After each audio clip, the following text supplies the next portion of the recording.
Assalamualaikum warahmatullahi wabarakatuh. Perkenalkan, nama saya Ratu Nirwana Aurea dari kelas PGM Etika Do. Di sini saya akan membahas tentang faktor psikologis dalam belajar.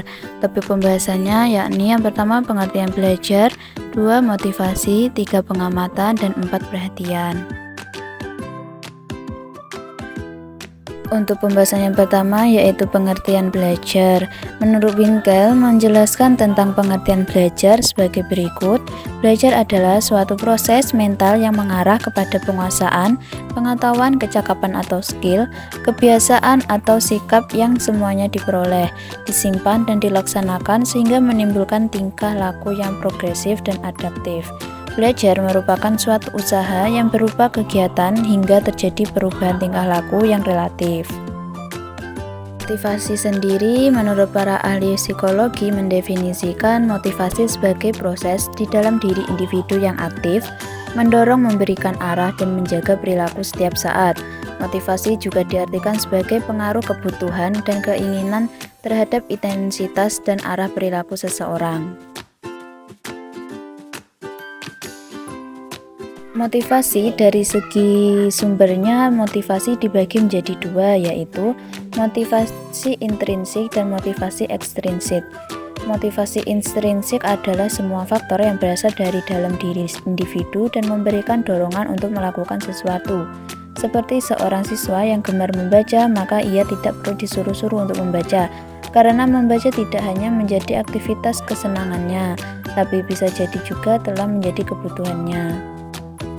Motivasi ekstrinsik adalah faktor yang datang dari luar diri individu tetapi memberi pengaruh terhadap kemauan untuk belajar, seperti pujian, peraturan, tata tertib, teladan guru, orang tua, dan lain sebagainya. Selanjutnya untuk pengamatan. Pengamatan atau observasi adalah aktivitas terhadap suatu proses atau objek dengan maksud merasakan dan kemudian memahami pengetahuan dari sebuah fenomena berdasarkan pengetahuan dan gagasan yang sudah diketahui sebelumnya, untuk mendapatkan informasi-informasi yang dibutuhkan untuk melanjutkan suatu penelitian.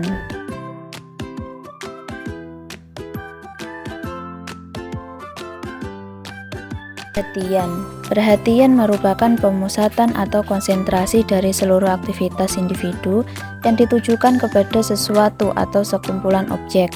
Artinya, individu juga dapat mencurahkan perhatian dan konsentrasinya pada banyak objek sekaligus dalam satu waktu.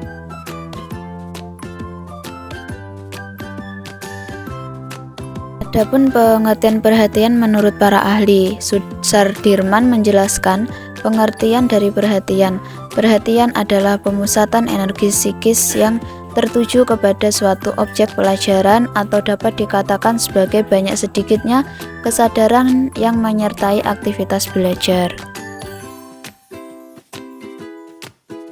Perhatian menurut Bimo Walgito merupakan pemusatan atau konsentrasi dari seluruh aktivitas individu yang ditujukan kepada sesuatu atau sekumpulan objek.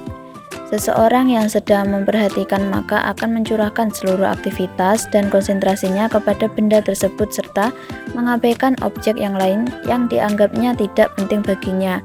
Perhatian yang dilakukan harus didasarkan pada pusat kesadaran. Adapun macam-macam perhatian, yaitu yang pertama perhatian spontan dan disengaja, 2 perhatian statis dan dinamis, 3 perhatian konsentratif dan distributif, 4 perhatian sempit dan luas, 5 perhatian fiktif dan fluktuatif. Demikian, terima kasih. Wassalamualaikum warahmatullahi wabarakatuh.